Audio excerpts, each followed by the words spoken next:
धनतेरस का रूप बनता है जब भगवान को केवल ज्ञान हुआ, ठीक उसके कम से कम 48 घंटे पहले। जैसे मान लीजिए आज प्रातः काल भगवान को मोक्ष हुआ, कल प्रातः काल मान लो होना है, तो आज की रात, एक रात, आज का दिन और एक रात और कल का दिन जो है, कल का दिन यानी तेरस का दिन 14 गैप में है।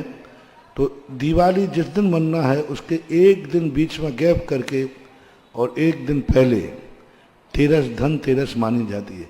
हमारे यहाँ योग निरोध का काल है। योग निरोध काल में आप लगभग लगा लीजिए 12 घंटे 12 घंटे 12 घंटे 12 12 12 कितना हो गए 36, और दूसरे दिन के 12 घंटे भी मिला लें तो कम से कम 40 से 48 घंटे का अंतराल होना चाहिए। 40 से 48 घंटे के बीच में भगवान महावीर स्वामी ने समोषण किया था, और उस समोषण को जब धनतेरस के दिन छोड़ा तो धनतेरस थी उसका नाम। धनतेरस के नाम से आज तक कोई जैनागम में शब्द नहीं मिला। वो धनतेरस थी जब भगवान योग निरोध को कहे तो सारे देवता हो भगवान धन हो गए, अब संसार छूट रहा है, अब संसार का कोई बंधन नहीं है। तो वो धनतेरस थी। अब धनतेरस के दिन भगवान ने जाकर आकाश में निरालंब पावापुर में जाकर के खड़े हो गए और ध्यान में लीन हो गए। इधर जो धनतेरस की जो परंपराएं चली वो घर में सब में आया, धन हो गया धन हो गया धन हो गया, और बनिया तो वैसे ही कम छोड़ता है। उन्होंने कहा प्याज नहीं खाना, बोले ठीक भगवान प्याज नहीं खाऊंगा। हाँ, तो शॉर्ट कट कर लेता है, तो उसका नाम धनतेरस। पर धनतेरस भी शब्द चला, निराधार नहीं चला। उसकी खोज मैंने की। मैं किसी भी चीज पर सीधा आक्षेप कभी नहीं करता। यदि कोई परंपरा पुरानी हो जाती है तो मैं पहले उसको खोजता हूं कि इसका कोई ना कोई स्रोत रहा होगा। बिना स्रोत के कोई भी चीज ऐसी नहीं होती है। तो धनतेरस का जो स्रोत हमें मिला, जैसे भगवान मोक्ष योग निरोध को गए तो देवताओं ने समोषण पे धन दौलत लुटाया। जो रत्न आदि थे उनको उन्होंने लुटाया, और लुटाने के बाद जितने लोग वहां थे सबको कोई ना कोई रत्न मिले, और वे रत्न लेकर घर गए तो लोगों ने कहा घर में धन आया है तो धनतेरस हो। ये लॉजिक हो सकता है, आगम में नहीं मिला जो मैंने सोचा है।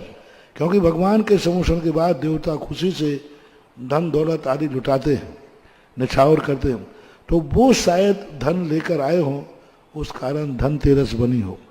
और धनतेरस भी मनाना है तो तुम लोगों के यहाँ गलत परंपरा। पहली बात तो नियम मत बनाओ कि धनतेरस के दिन कोई बर्तन खरीदना ही है। शगुन के लिए खरीदो, और कम से कम शगुन के लिए स्टील का बर्तन मत खरीदो, लोहे का बर्तन मत खरीदो। किसी त्योहार के दिन लोहे की वस्तु, और वो भी उपयोग में आने वाली वस्तु हो, वो नहीं लें। गाड़ी घोड़ा अलग चीज है, लेकिन भोजन की थाली घर में स्टील का बर्तन नहीं आना चाहिए।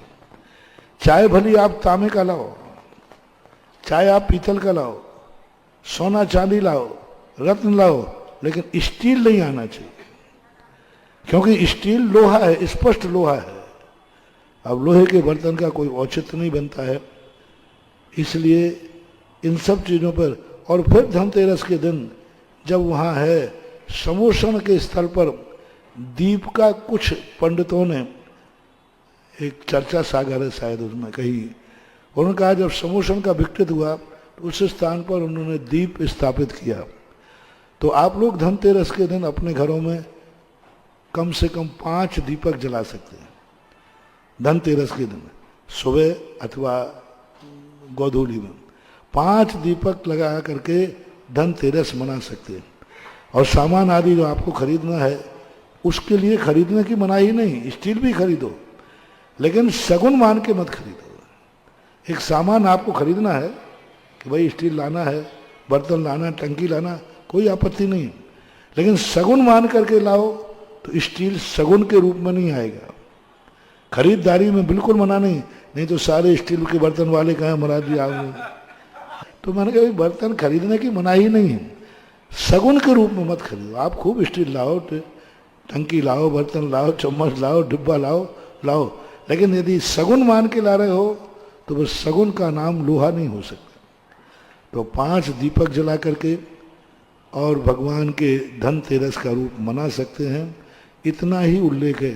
बाकी शास्त्रों में कोई उल्लेख धनतेरस को अनुष्ठान के रूप में नहीं है।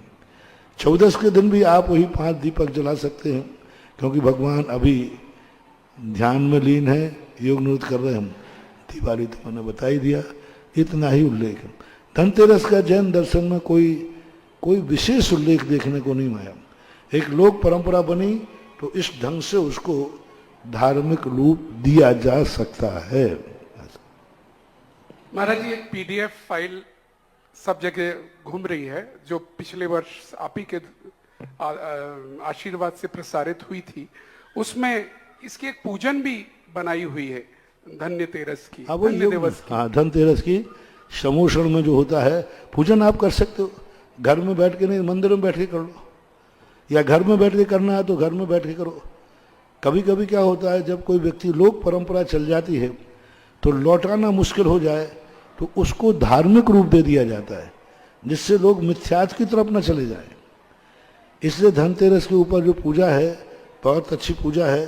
भगवान के समोषण का वर्णन है और भगवान कैसे योग निरोध करने गए और पावापुर के ऊपर कैसे स्थित हुए, बहुत अच्छी है वो पूजा। मंदिर में भी कर सकते हैं और घर में करना चाहें तेरस के दिन तो कर सकते हैं। हम 2 उपदेश दे रहे हैं। एक तो आगम में लिखा हुआ स्पष्ट उल्लेख, वही एच लिखा है, तो आगम में हमें कहीं देखने को, लेकिन आप लोगों की श्रद्धा है कि नहीं धनतेरस को कुछ नहीं किया तो मन अच्छा नहीं लगता है, तो फिर उसको 5 दीपक जला करके अष्टद्रव्य से अपने घर में पूजा कर लें, अथवा मंदिर में आकर के पूजा कर लें, तो भी धनतेरस का रूप बन जाएगा।